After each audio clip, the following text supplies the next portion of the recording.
झेंडे आहेत. शिवसेना, रिपब्लिकन सेना आणि राष्ट्रवादी काँग्रेसचे झेंडे प्रत्येक कार्यकर्त्यांनी हातात घेऊन आपल्याला या ठिकाणी आता रॅली इगतपुरी शहरामध्ये पूर्ण करायची आहे.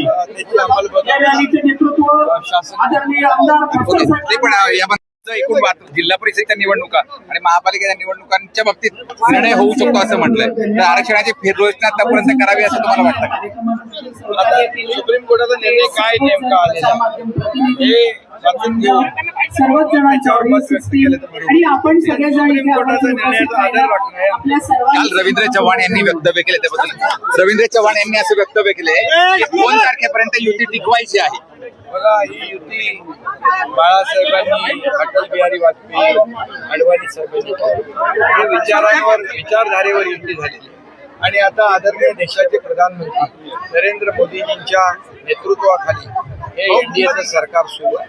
त्यामुळे ही आमची युती फार पूर्वीपासून एक विचारधारेवर युती झालेली आहे आणि ही युती कायम